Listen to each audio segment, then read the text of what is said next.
Hebreos 5, te quedas ahí, vamos a estar leyendo un texto de la palabra, conocido para algunos, pero necesito introducir mi mensaje de esta mañana, de manera que aquellos de ustedes que estuvieron o escucharon posteriormente mi último mensaje de la conferencia por su causa 2023, recordarán que estuve revisando durante el mensaje la condición espiritual de las iglesias que son mencionadas allí, 7 de esas iglesias del Nuevo Testamento.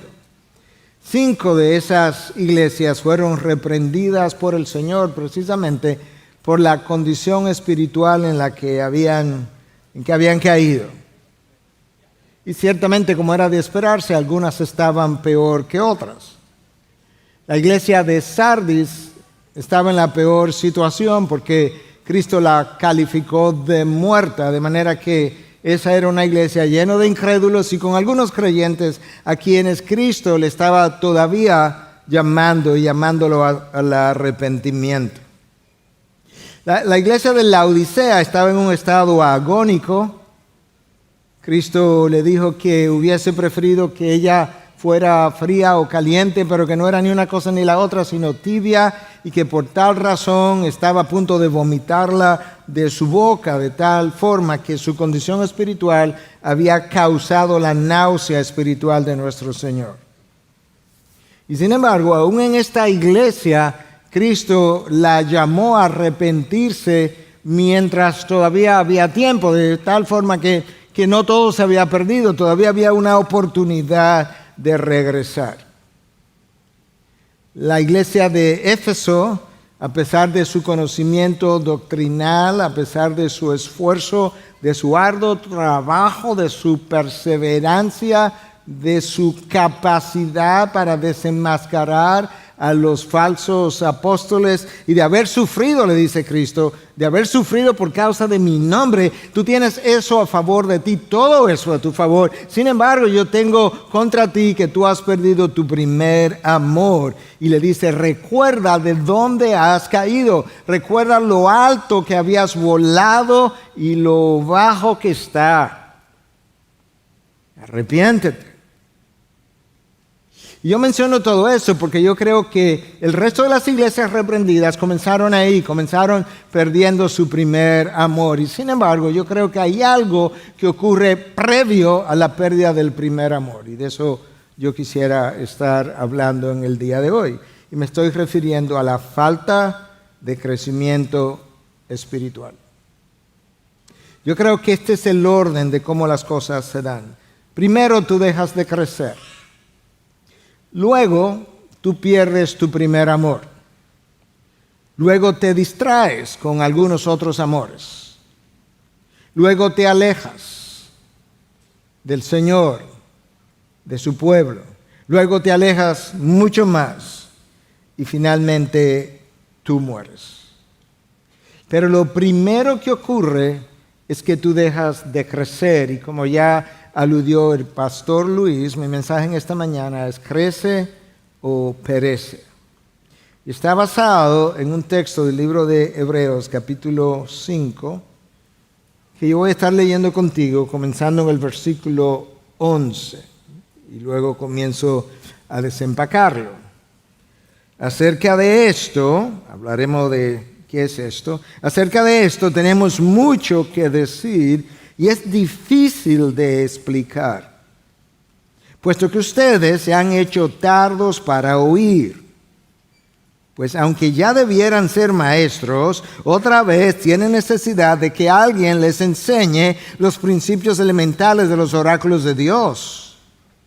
Y han llegado a tener necesidad de leche y no de alimento sólido. Porque todo el que toma solo leche no está acostumbrado a la palabra de justicia porque es niño. Pero el alimento sólido es para los adultos, los cuales por la práctica, subraya esa palabra práctica, tienen los sentidos ejercitados, subraya la palabra ejercitados, para discernir el bien del mal.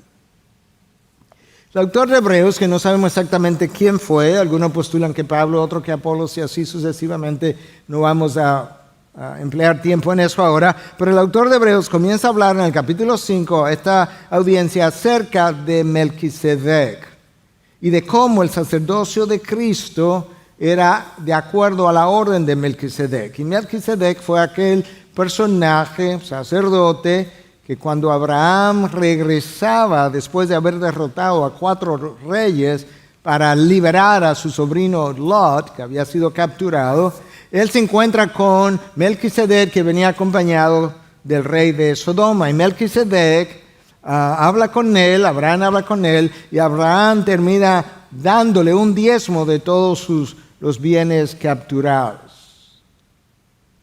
Y entonces él comienza a explicar que como Cristo no viene de la tribu de Leví, como debían venir todos los sacerdotes, sino que venía de la tribu de Judá, Cristo no era conforme al sacerdocio levítico, sino conforme al sacerdocio de Melquisedec, un personaje que no tuvo ni principio ni fin, dice el autor más adelante, sin genealogía, y de repente él se detiene, no continúa hablando de Melquisedec, y hace un paréntesis amplio que va desde Hebreos 5:11 hasta el 7:1, donde él retoma el tema y en el interín comenzó a hablar de otra cosa. Y es por eso que el texto comienza diciendo acerca de esto. Esto es ese sacerdocio de Cristo. Tenemos mucho que decir y es difícil de explicar.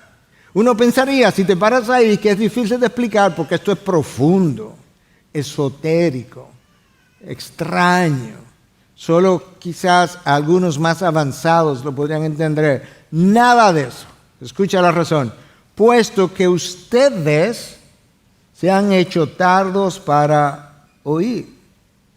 En otras palabras, el problema radicaba en la condición espiritual en la que ellos se encontraban. Lamentablemente, entonces, no puedo seguir adelante con lo que quisiera que entendieran, porque no tienen la capacidad de digerirla. Es más, quizás ustedes están tan mal que ni siquiera tienen el interés de escucharlo. De manera que déjame detener aquí y abordar ese problema. Estaban, hermanos, contentos con ser enanos espirituales. Una situación sumamente triste. De manera que en este texto que acabamos de leer, yo quiero que veamos en primer lugar que nosotros llegamos a la apatía espiritual de forma voluntaria. Nadie nos obliga. Nosotros tomamos la decisión de quedarnos donde estamos y con eso desarrollamos en primer lugar una apatía espiritual y luego una muerte espiritual. Evidentemente, esta carta había sido escrita a personas que habían llegado a creer y habían comenzado a crecer hace ya algún tiempo, pero que después de un tiempo se detuvieron. Y se detuvieron porque, dice el autor, se han hecho tardos para oír. Ese es el vocabulario de la Nueva Biblia de las Américas, que es de donde estoy leyendo. La palabra traducida ahí como tardos en el original es nodros, que implica ser perezoso, vago, tonto, estúpido. Otra fuente consultada dice que esa palabra significa también ser negligente y agrega entonces que con frecuencia implicaba una negligencia culpable. Quizás la Nueva Traducción Viviente nos ayuda a entender mejor lo que estaba ocurriendo. Escucha cómo traduce esta fraseología. Han llegado a ser torpes espiritualmente y tal parece que no escuchan. La redacción del texto que yo leí da a entender que esto no se trataba de un problema de incapacidad mental, sino un problema más bien de resistencia espiritual o de holgazanería mental, o quizás holgazanería espiritual. De manera que en algún momento la audiencia que recibe esta carta había comenzado a crecer, pero tomó la decisión de prestar poca atención, se hicieron tardos, prestaron poca atención a las enseñanzas y perdieron el interés de seguir creciendo. Esa es la impresión que el texto da, insinuando que ellos voluntariamente decidieron eso. Obviamente eso produjo un detenimiento en su crecimiento y eventualmente un regreso. Hermanos, déjame decirte algo con lo que quiero que te puedas ir. Ningún cristiano permanece estancado de manera permanente en el sentido espiritual. Ningún cristiano permanece espiritualmente estancado de forma permanente, sino que primero te estanca y luego retrocede. Tú pereces, mejor dicho, tú creces o pereces. Y una vez más, yo quiero enfatizar el hecho de que el autor de Hebreos conocía su audiencia. Nosotros no. Estamos conociendo algo de la audiencia, él la conocía bien.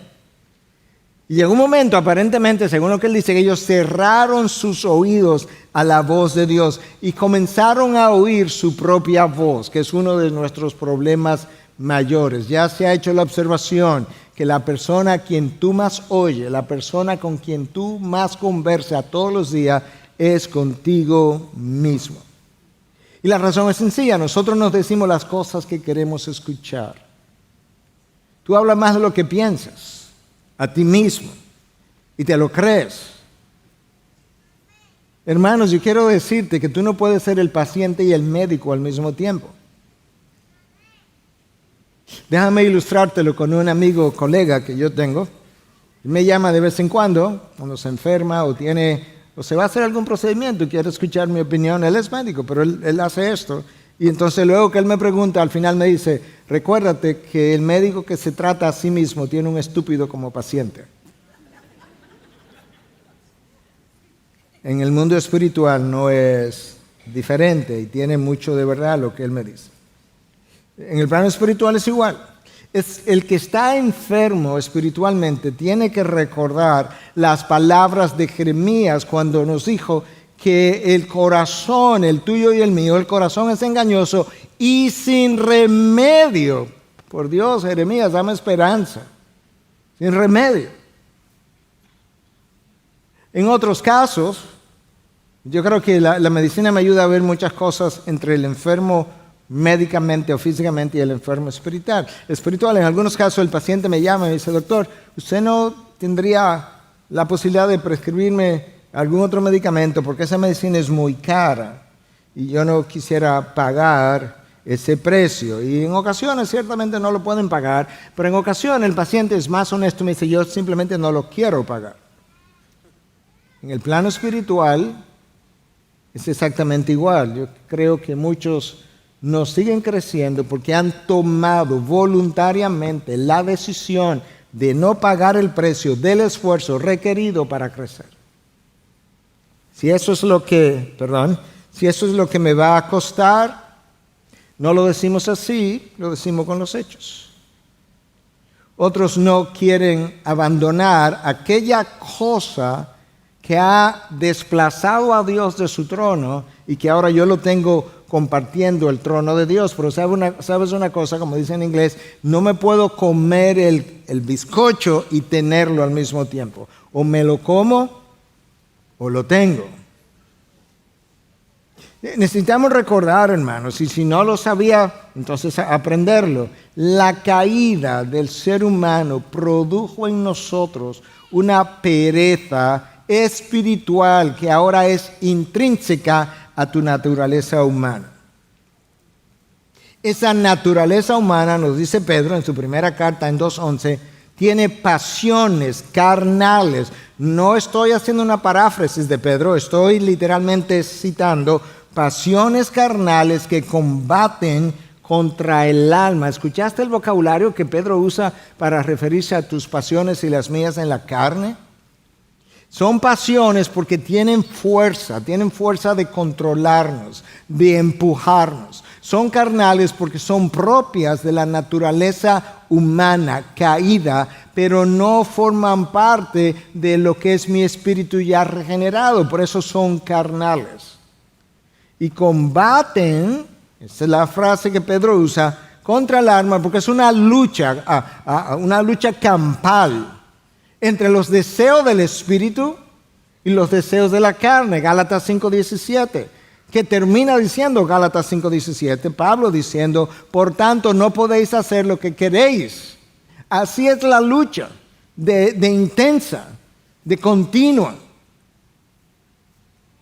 Nosotros primero sentimos la oposición de esas pasiones, luego le damos permiso a dichas pasiones para entretenernos y luego pensamos que podríamos disfrutar de ellas por un tiempo, no pensando que seríamos debilitados hasta la muerte en ocasiones. Es por eso que Pablo, cuando le escribe a Timoteo, en su segunda carta, 2:22, esta es la última carta de Pablo, este es el testamento de Pablo. Esto es como lo más importante que él le puede decir a su discípulo más joven. Ya a Pablo le quedaban horas o días o semanas, él no estaba claro, pero él decía que ya él estaba listo para partir. Y después de esto no hubo una tercera de Timoteo. Él le dice a Timoteo en su segunda carta, 2:22, huye de las pasiones juveniles. Pablo no le dice, mira, evítalas, voltea la cara, no, sal corriendo. Volví a chequearlo, no hay ninguna otra cosa en la palabra de Dios que nos instruya, o por ninguna otra cosa, que la palabra nos instruya a huir. No la hay. De hecho, de Satanás, la palabra nos dice resistir al diablo. No salga corriendo de Satanás y él huirá de vosotros. Él es el que va a salir corriendo. De las pasiones juveniles me dice, sal corriendo, porque están en mí y me controlan. El problema con estas pasiones es que son mías y tuyas, y son naturales a ti. Naciste con ellas y han crecido con la edad. La disfrutas, ese es el problema mayor, que no podemos negarlo. Si somos sinceros, disfrutamos esas pasiones a un nivel. Las pasiones son engañosas, porque me hacen creer que yo puedo disfrutarlas a un nivel y por un breve tiempo, y termino descubriendo que quiero más de ellas y por más largo tiempo, y por eso son atractivas y adictivas. De manera que este grupo y nosotros llegamos a la apatía espiritual voluntariamente, por una decisión que nosotros tomamos en algún momento de nuestro caminar cristiano. Número 2, veamos las consecuencias de la apatía espiritual. Punto número 1 es que yo llego ahí por decisión propia. Punto número 2, como llegué ahí, ¿cuáles son las consecuencias? Bueno, el versículo 12 comienza a darme alguna idea. Pues aunque ya debieran ser maestros, bueno, ya esa frase me deja saber que el detenimiento ya ocurrió, y en vez de estar enseñando a algún otro acerca de la palabra de Dios, en vez de eso ahora tengo necesidad otra vez de que se me enseñe lo que ya me habían enseñado. Ahí que está el problema. No creo que con esto el autor está diciendo que todos debiéramos ser pastores, profesores de escuela dominical, predicadores. No creo. Yo sí creo que está diciendo que todos nosotros después de un tiempo debiéramos ser capaces de poder enseñar a algún otro acerca de aquellas cosas que una vez me habían enseñado. Y escucha cómo el versículo 12 lo explica en la segunda parte. Otra vez tienen necesidad. Tú ves, el problema aquí no es tener maestros. Yo necesito maestros que me enseñen. El problema está en esta frase, otra vez. Otra vez tienen necesidad de que alguien les enseñe las mismas cosas que ya habían aprendido, los principios elementales de los oráculos de Dios. Y han llegado a tener necesidad de leche y no de alimento sólido. Escucha la Nueva Traducción Viviente. Hace tanto que son creyentes que ya deberían estar enseñando a otros.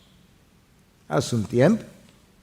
En cambio, necesitan que alguien vuelva a enseñarles las cosas básicas de la palabra de Dios.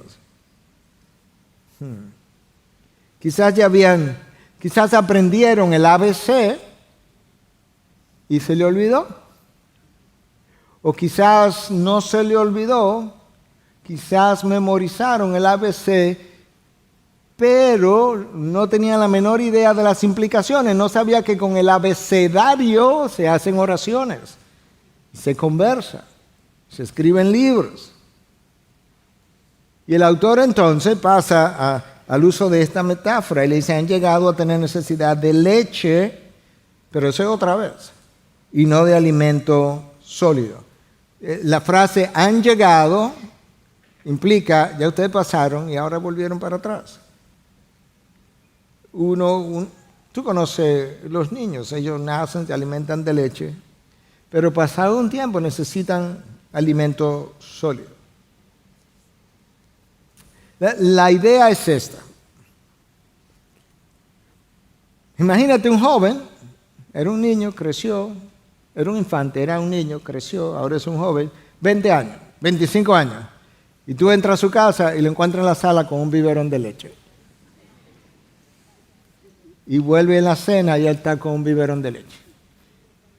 Y tú le llevas un plato hecho quizá por el mejor chef, muy oloroso, y él te dice, ay no, es que yo no puedo comerme eso, me hace daño. Eso es como la idea. Lo peor de todo, que este no es el único grupo y la única congregación que tuvo ese problema y que la ha seguido teniendo a lo largo de 2000 años. La iglesia de Corinto pasó por la misma condición y el apóstol Pablo le escribió prácticamente con las mismas palabras acerca del mismo problema. Quizá Pablo escribió a Hebreos. Escucha lo que Pablo dice en 1 Corintios 3, del 1 al 3. Así que yo, hermanos, eran cristianos porque le está llamando hermanos, no pude hablarles como a espirituales, sino como a carnales, como a niños en Cristo. Les di a beber leche, no alimento sólido. Tú ves que es el mismo lenguaje. Porque todavía no podían recibirlo en verdad, ni ahora pueden, porque todavía son carnales. Esto es lo que Pablo está diciendo. Yo llegué allá, esa es la idea, en el año 50, 51, en mi primer viaje misionero, planté la iglesia, enseñé a algunos de ustedes, me fui y ahora estoy escribiendo la primera carta a los Corintios. 3, 4 años después, en el año 53, 54, se estima que esta carta se escribió. Y cuando yo fui, le di a tomar leche porque no podían comer el alimento sólido. Y ahora que estoy escribiendo la carta, 3, 4 años después, tampoco pueden. Pero Pablo le dice, ¿por qué ustedes son carnales? Wow. La dieta espiritual del año 50 es la del año 54. Ni en el niño se ve eso. Había una imposibilidad de pasarle enseñanzas más pesadas. Tenía un retraso espiritual que eso lo impedía. 3 años no habían crecido, 4 años no habían crecido. Ahora pudiéramos preguntarnos, porque de la iglesia de los miembros de la iglesia de Corintios conocemos mucho, más que de estos hebreos. Como el lenguaje es el mismo y el problema es el mismo, pudiéramos preguntarnos cuáles fueron las manifestaciones de ellos a quienes Pablo le llama carnales, porque quizás yo estoy ahí. Bueno, entre ellos Pablo les señala literalmente, estoy usando las palabras de Pablo, celos, carnal, envidias, carnal, chismes, carnal, división, carnal, pleitos, carnal, especulaciones acerca de Pablo. La segunda carta a los Corintios, Pablo tratando de explicar su ministerio, porque ellos habían hecho todo tipo de especulaciones de por qué Pablo ejercía el ministerio, especulaciones de por qué el pastor, de por qué el hermano, de por qué el otro. Pablo dice, todo eso es carnal. ¿Ustedes no leen mi mente? ¿No están dentro de mí? y finalmente inmoralidad. Pedro habla de esas pasiones carnales en su primera carta en 2:11. Santiago habla de esas pasiones carnales, que es nuestra próxima serie prontamente, de las pasiones carnales, y se toma 4 de 5 capítulos para hablar de ellas. 4 de 5 capítulos. Pablo habla de esas pasiones en Romanos 6 y 7. Pero yo decía hace un momento atrás, ¿verdad?, que Pablo llega ya en el año 50, 51, y luego escribe la carta en el año 53, 54, 3, 4 años después están en el mismo lugar, que eso no ocurría ni siquiera, y con la misma dieta, eso ni siquiera ocurre en el niño. Y déjame, para continuar con la ilustración, déjame decirte lo que la Academia Americana de Pediatría dice, y cito: por lo general, cuando los bebés duplican su peso, generalmente alrededor de los 4 meses de edad, dicen ellos, y pesan alrededor de 13 libras o más, pueden estar listos para recibir alimentos sólidos de algún tipo. Yo creo que espiritualmente ocurre algo parecido. Tan pronto la persona nace de nuevo, necesitamos alimentarles con la leche, pero prontamente tenemos que comenzarle a darle a probar alimentos sólidos para alimentarlos apropiadamente, porque de lo contrario la oveja se va a desnutrir. Pronto se va a detener en su crecimiento y pronto va a comenzar a morir. Y lamentablemente en los últimos años la condición general de la iglesia en el mundo se ha ido deteriorando. George Gallup, de la empresa Gallup, en el año 2006, hace 17 años de eso, escribió acerca de, y cito, la asombrosa falta de conocimiento acerca de la Biblia, de sus doctrinas básicas y de la tradición de nuestra iglesia cristiana, y la superficialidad de la fe de muchas personas que no conocen lo que creen ni por qué lo creen. Ni conocen lo que creen ni por qué lo creen años después. Mi pregunta, hermano, es: si no tienes pasión por profundizar en las enseñanzas de la palabra, porque al no profundizar me muestra que no tienes pasión. Si no tienes pasión por profundizar en las enseñanzas de la palabra, ¿por qué razón tú piensas que el hermano que tú estás tratando de ganar para Cristo va a prestar algún interés hacia algo hacia lo cual tú eres apático? Ni Dios te va a endosar tu testimonio a la hora que lo compartas. Y me refiero al conocimiento de la palabra. Nota cómo el autor de Hebreo continúa revelando las consecuencias de esa apatía espiritual y falta de crecimiento. Versículo 13, porque todo el que toma solo leche no está acostumbrado a la palabra de justicia porque es niño. Ok, la frase ahí clave es la palabra de justicia. A eso no está acostumbrado. Esa frase ha sido interpretada de diferentes maneras. No voy a entrar en todos los detalles. Pero como la comparación es entre la leche y la palabra de justicia, yo quiero creer que la palabra de justicia es el alimento sólido, esta palabra, pero ya más allá de las enseñanzas básicas. Es la enseñanza que va más allá de simplemente decirle a una persona cómo puede llegar a conocer a Cristo. Es la enseñanza que comienza a hablarme de una forma que va construyendo una mente bíblica y va formando en mí una cosmovisión bíblica para ver el mundo y la vida como Dios la ve. Es la enseñanza de la palabra que comienza a decirte: no se trata de ti. No se trata de ti. Se trata de un plan de redención. Para que puedas como verlo en tu mente, se trata de un drama de redención, donde hay actores. Tú eres uno de miles, cientos y millones de actores a lo largo de mucho tiempo que va a durar el drama. Durante el drama, algunos se morirán y el drama continuará hasta su final, de tal forma que debes verte como criaturas hechas en Cristo Jesús para hacer buenas obras que Dios preparó de antemano para que anduvieses en ellas. De manera que tu rol es encontrar en qué cosas estaba pensando Dios cuando pensó en crearte, traerte al mundo, porque para esas cosas Él te dio dones, talento, inteligencia, preparación, condición y todo lo demás. Porque de lo contrario, estás caminando en obras que tú te preparaste para caminar en ella y no Dios. Y estás viviendo un despropósito. No se trata de crear nuevas finanzas o desarrollar tu empresa. Se trata de crear el reino de los cielos. No se trata de la belleza física, se trata de la belleza espiritual. Tienes que morir a ti mismo. Es la enseñanza que te dice, tú tienes que verte como un siervo del dueño de las ovejas. Y tú eres una de ellas. Dios tiene que ser tu primer amor y tu prójimo tu próximo amor. Yo quiero creer que esa es la enseñanza, que ya no es leche, que ya es alimento sólido, y que aquí el autor de Hebreo en el versículo 13 le llama la palabra de justicia, porque justicia es righteousness o carácter moral.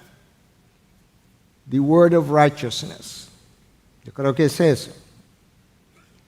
Tercer lugar, yo quiero que veamos ahora el beneficio de consumir el alimento sólido. Vimos las consecuencias de la apatía espiritual o de la falta de crecimiento. Yo quiero que veamos ahora el beneficio de consumir el alimento sólido. Versículo 14. Pero el alimento sólido es para los adultos. Nota que hay un pero. Como esto es otra cosa. El alimento sólido es para los adultos, los cuales, por la práctica, hay una práctica involucrada, tienen los sentidos ejercitados, hay un ejercicio para discernir el bien y el mal. La palabra para discernimiento, porque dices que esta gente pueden discernir, tienen discernimiento. En el griego la palabra para discernimiento, es diacrino. Implica separación, hacer distinción, juzgar. Implica leer entre líneas lo que no está escrito. La persona que come alimento sólido tiene esa capacidad. Él no solamente ha estudiado la palabra, no solamente recuerda la palabra, él ha practicado la palabra. ¿Lo leíste? El alimento sólido es para los adultos, los cuales por la práctica han ejercitado sus sentidos, su mente, sus capacidades, hasta el punto que ahora pueden discernir el bien y el mal. Si yo no tengo discernimiento, voy a vivir tropezando. Y voy a vivir tomando caminos vecinales, atajos. El discernimiento es el fruto de haber consumido alimento sólido y llevarlo a la práctica.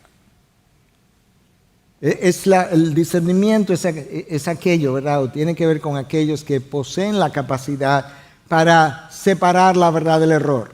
De hecho, el bien del mal, dice el autor de Hebreos, la verdad del error. Para separar lo sagrado de lo mundano. De manera que en la vida de ese hijo de Dios no exista lo sagrado y lo mundano al mismo tiempo. Para separar y distinguir lo que me hace crecer, lo que me detiene, lo que me hace retroceder y lo que me mata. La capacidad para leer entre líneas.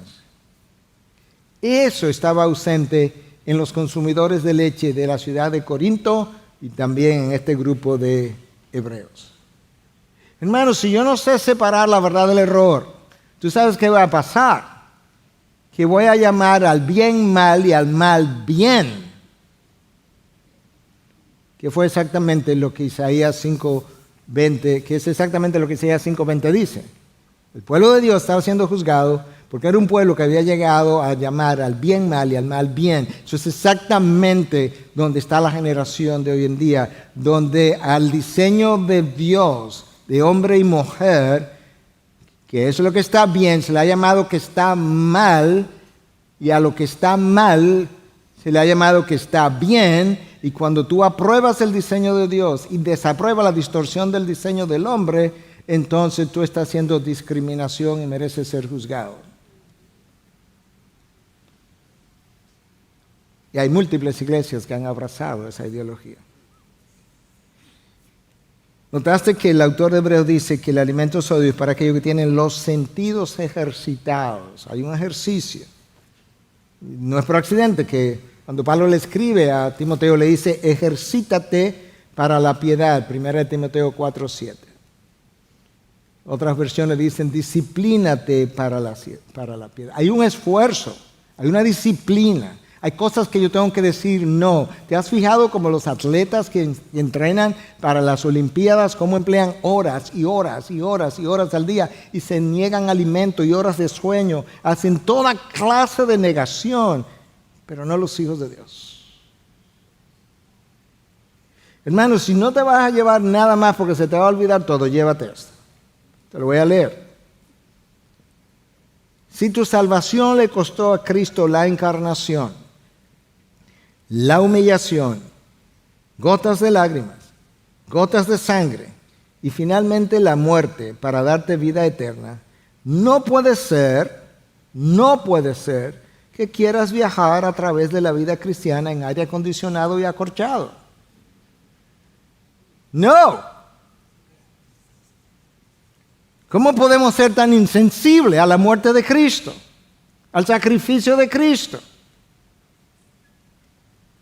La leche de que habla el autor de Hebreo es como lo que le damos a los niños en kindergarten a comer o a ingerir. Y la carne es lo que produce madurez espiritual y crecimiento. No crecimiento, no discernimiento. Es como eso. Déjame leerte algo más para que te lleve dos cosas en vez de una. La falta de discernimiento espiritual, debido a la falta de crecimiento en la fe, es la causa número uno por la que la mayoría de los cristianos no pueden encontrar la voluntad de Dios. Los hijos de Dios viven continuamente.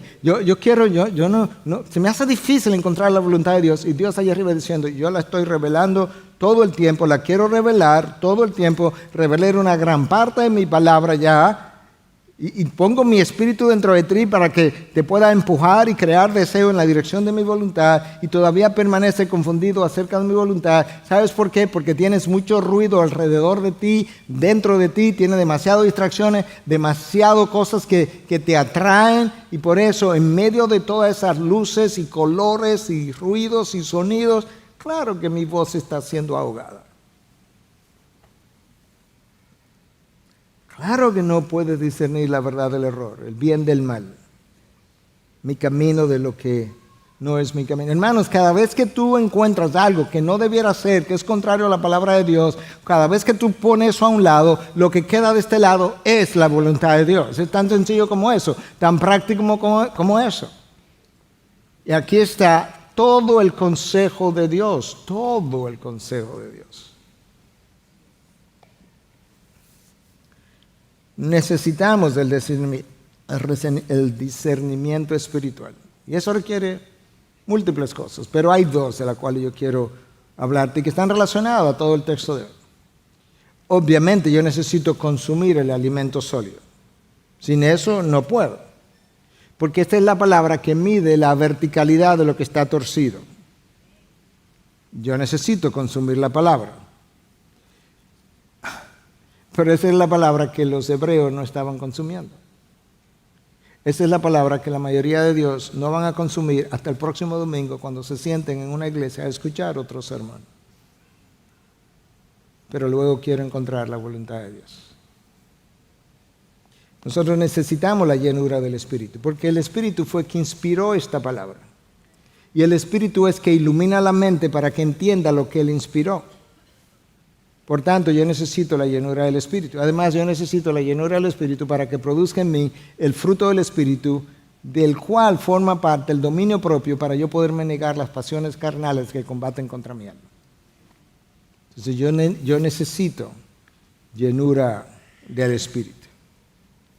Mira lo que esta palabra hace, mira lo que este alimento hace. Déjame leerte medio verso del Salmo 119, medio verso. Del Salmo 19, perdón, medio verso. Versículo 7, segunda parte. El testimonio del Señor es seguro, que hace sabio al sencillo. La palabra de Dios, el alimento sólido, la palabra de justicia te hace sabio para la vida. No está diciendo que te hace inteligente para que estudies matemáticas o astronomía o sea un científico de la NASA. Lo que te está diciendo es que te hace sabio para saber cómo vivir correctamente, sin tropiezos ni desvíos. Déjame darte algunas aplicaciones finales, algunas otras, porque ya hemos hecho un número de ellas. Pero recordemos que el problema de este grupo de personas a la que se refiere el autor de Hebreos tiene que ver con una pereza espiritual. Tiene que recordar también que dijimos que la naturaleza caída tiene de manera inherente una pereza que tiene que ser vencida. De manera que la madurez espiritual requiere un esfuerzo y no pequeño. Voy a decir eso otra vez. La madurez espiritual requiere un esfuerzo y no pequeño. De hecho, Pablo le habla a Timoteo, en 2 Timoteo 4:7, su última carta, las últimas cosas que él quería decirle, y le dice, yo he peleado, tú notaste el vocabulario que Pablo usa, yo he peleado la buena batalla. Es como, permíteme el vocabulario, me he ido a las trompadas en esta carrera. ¿En contra de qué, Pablo? En contra de las pasiones de mi carne. Por eso Pablo le escribió a los Corintios, le dice, yo disciplino mi cuerpo en contra de las pasiones de mi carne. ¿En contra de qué, Pablo? De las fuerzas espirituales de maldad en las regiones celestiales. Efesios 6. ¿En contra de qué, Pablo? En contra de las corrientes de este mundo y todas las enseñanzas que se oponen a la voluntad de Dios y se oponen al consejo de Dios.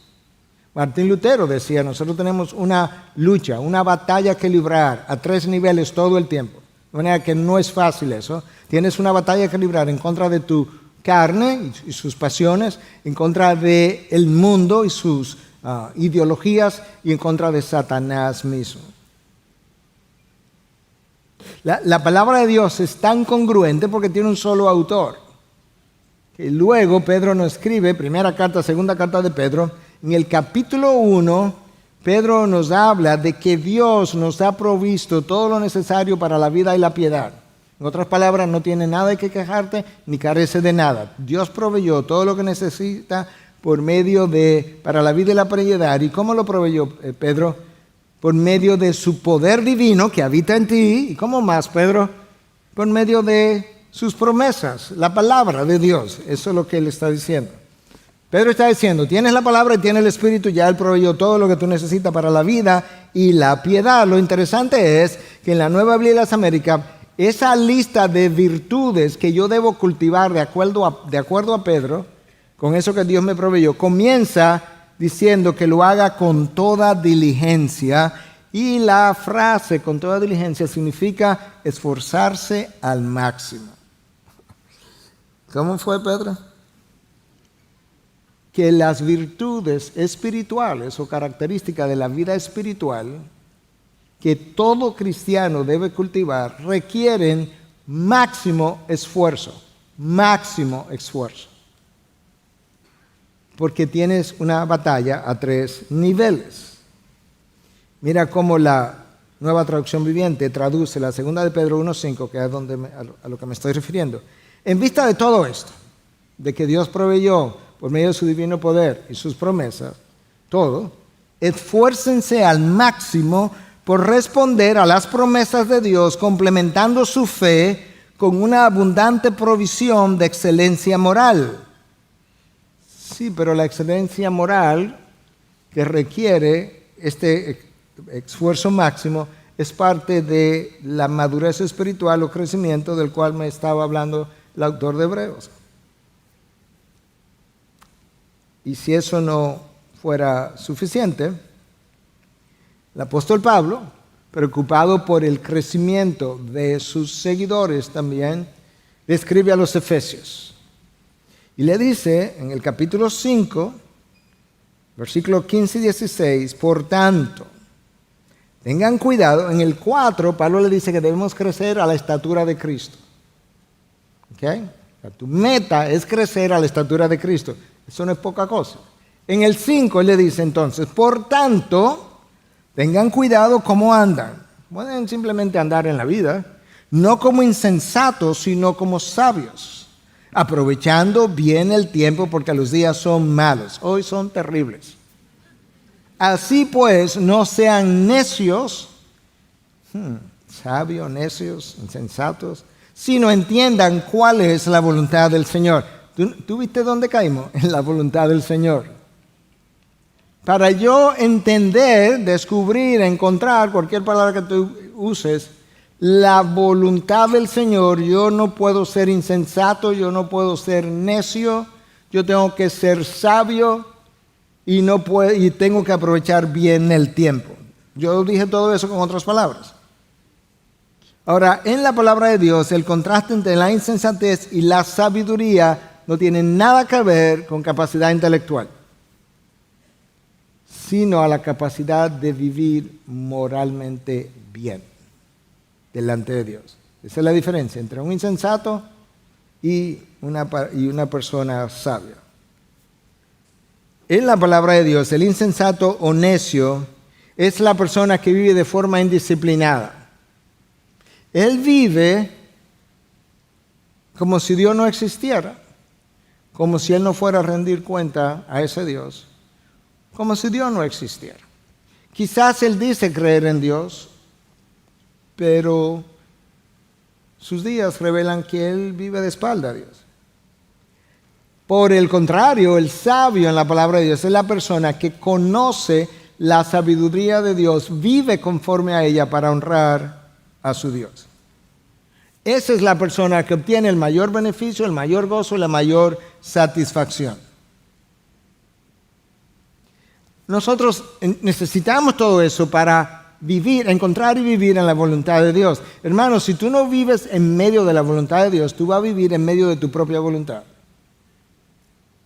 O vas a vivir en medio de la voluntad del enemigo. De hecho, Pablo, cuando le escribe a Timoteo en su segunda carta, en 2:25-26, le dice precisamente que trate con mansedumbre a los que se oponen, por si acaso Dios le concede el arrepentimiento. Escucha ahora, para que escapen del lazo del diablo que los tiene cautivos para hacer su voluntad. ¿Tú ves que hay una voluntad del diablo? Y hay una voluntad de Dios. ¿Cuál de las dos quieres vivir? La persona insensata no considera las consecuencias y se considera sabio a sus propios ojos. Dios quiere que yo mire alrededor, mire hacia adelante, mire hacia arriba, considere las consecuencias inmediatas y las remotas de cada decisión. De cada decisión. Y cuando digo de cada decisión, eso no implica simplemente de cada decisión espiritual, no, de mi día a día, de la hora que me levanto, cómo crío, cómo educo, cómo aconsejo, cómo instruyo, cómo soy esposo, cómo soy esposa, o cómo no lo soy, cómo soy hijo. El insensato, el problema que tiene el insensato, que como él no es sabio, él no sabe considerar todas sus opciones, consecuencias, lo de atrás, lo de adelante. Él mira, solamente puede ver una sola cosa a la vez. Es como Adán y Eva. Ellos se comieron una fruta prohibida y actuaron como insensatos porque no consideraron las consecuencias inmediatas que le fueron anunciadas por Dios a Adán cuando le dijo, el día que comas morirás. Consecuencia inmediata. Y las remotas eran, y después que muera, tú sabes que no vas a vivir de la misma manera que vives ahora. ¿Por qué? Porque vas a vivir espiritualmente muerto. Y eso tiene toda una gama de cosas que tú y yo estamos todavía experimentando y viviendo. El insensato ve una sola cosa a la vez. Eva vio la fruta prohibida, lo prohibido. No vio la foresta y el bosque que le había sido entregado por completo a ellos, sino la prohibición. Pero tienes el resto. No, pero que no puedo ver ambas cosas. No, porque no está siendo sabia. Eva vio a la serpiente, pero no vio a Dios. Vio la fruta, pero no vio las consecuencias. Oyó la voz de la serpiente, pero no la voz de Dios. El sabio oye la voz de Dios. Él no es sordo, él oye las otras voces, pero como suenan tan distintas a la voz de Dios, las rechaza y cuando se queda solamente con la voz de Dios, encontró la voluntad de Dios. El apóstol Pablo nos manda a no vivir de esa forma, sino a vivir como sabios en Efesios 5. El sabio piensa, medita, reflexiona, consulta la palabra, va y ora. Y cuando todavía no está claro, va y busca consejo espiritual, considera las consecuencias de sus acciones. Y Pablo nos dice entonces que todo eso es parte de lo que implica usar bien el tiempo. Usar bien el tiempo porque los días son malos. En días malos no puedo darme el lujo de escoger cosas y tomar decisiones que me van a traer grandes consecuencias. No sean insensatos, sed sabios, eso es lo que Pablo está diciendo. Hermano, tú te has fijado, yo no sé si tú te has fijado, yo le he dado mucha mente a esto, créeme. Dios es mi testigo. En cuántas cosas el ser humano emplea su tiempo de manera trivial.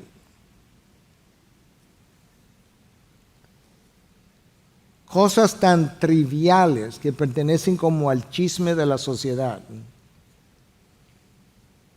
Las redes sociales.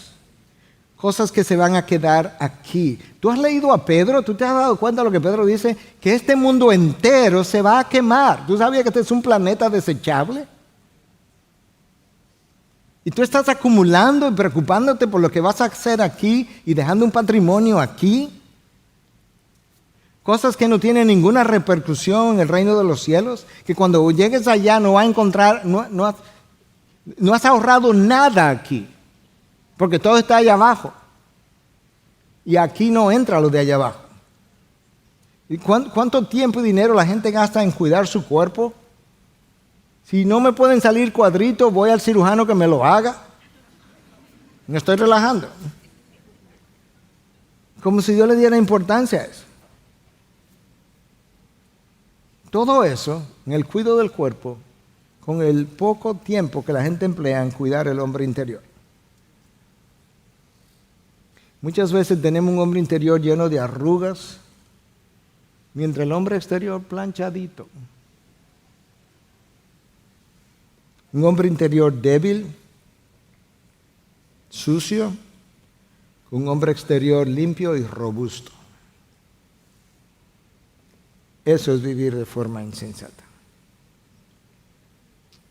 Pensando en todo eso, llegué a una nueva definición de la insensatez. La insensatez es todo lo que fortalece al hombre exterior. No me puedo parar ahí porque yo necesito fortalecer eso también. Pero escucha, la insensatez es todo lo que fortalece al hombre exterior mientras debilitamos al hombre interior. Ahora sea usted el jurado. Mira a tu hombre interior. Pregúntate cómo está. Mira a tu hombre exterior. Mira hacia adentro y pregúntate cómo está tu salud espiritual. ¿Cómo está tu relación con Dios? ¿Cómo está tu relación con los demás? Todo eso corresponde al hombre interior.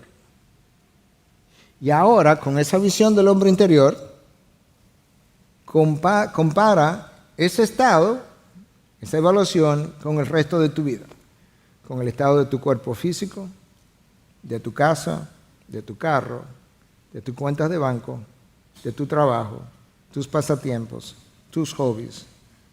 ¿Cuál de esos dos hombres luce mejor, el exterior o el interior? ¿Cuál luce más fuerte, el exterior o el interior?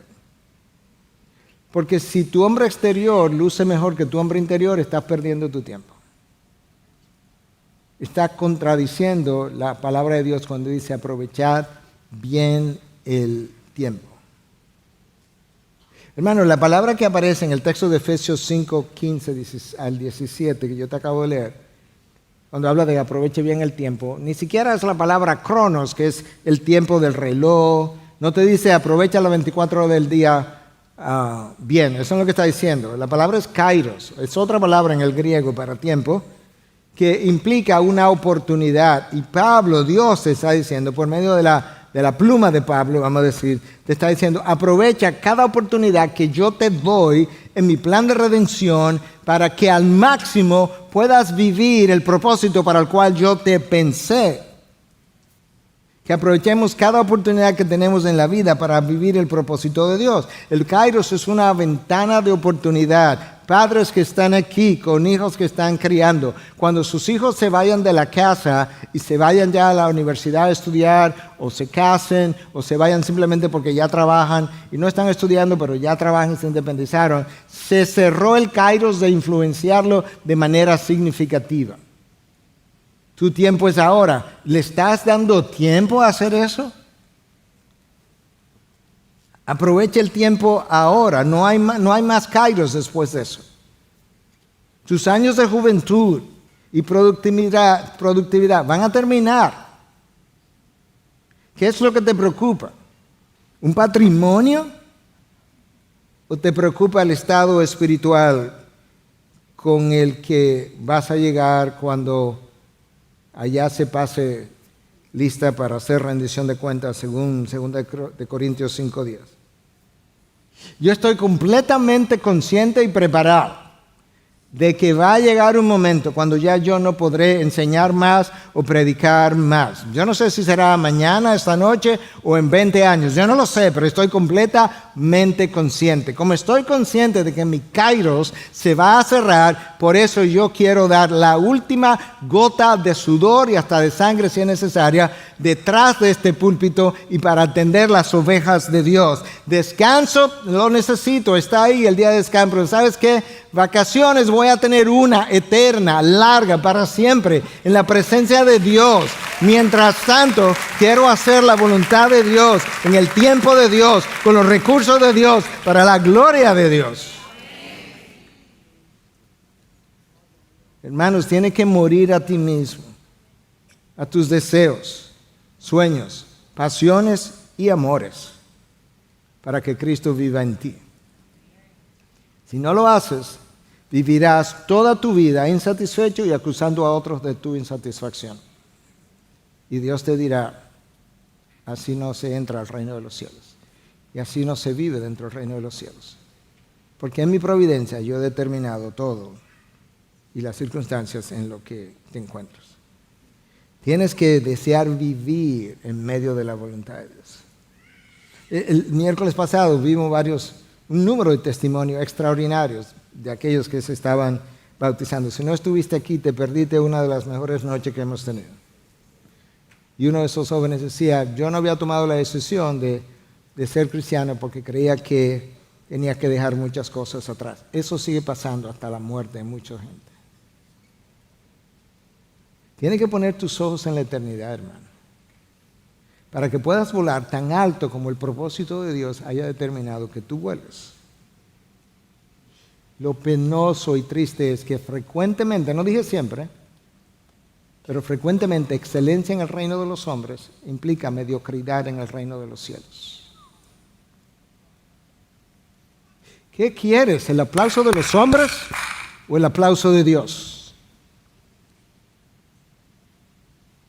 ¿Cuál es esta necesidad incesante de que los hombres me aprueben y los hombres me alaben y me aplauden y me busquen y me levanten y me salten? Mientras Dios dice, yo no te creé para los hombres, yo te creé para mí.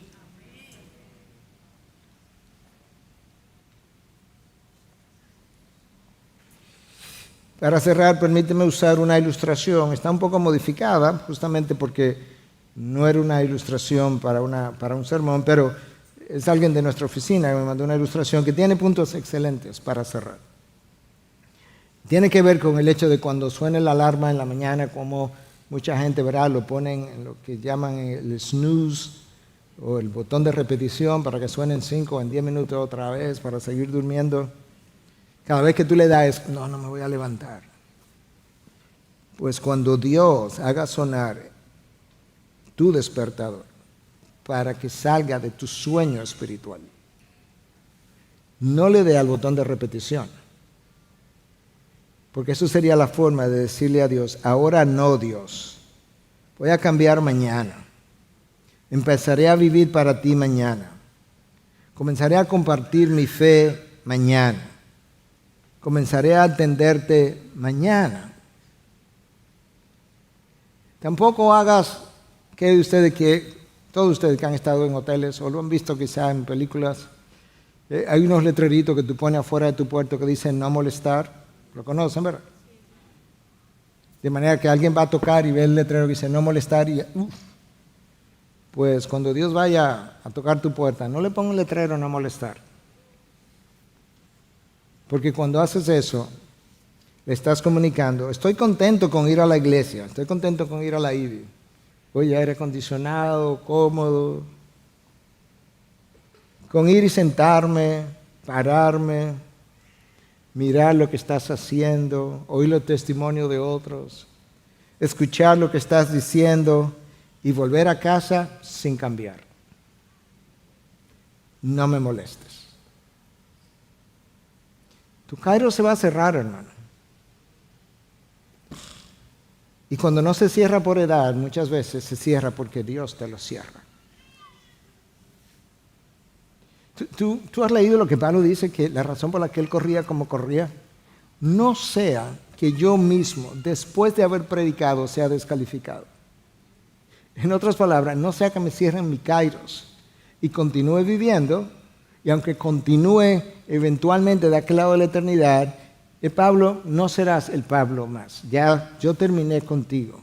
No sirve para mis propósitos. Pablo dice, por eso yo no voy a tomar ese chance de que me cierren el Kairos y vivir entonces arrastrándome aquí cuando podía volar alto, levantado por Dios para sus propósitos, en cualquier lugar donde Dios te haya puesto. Padre, gracias.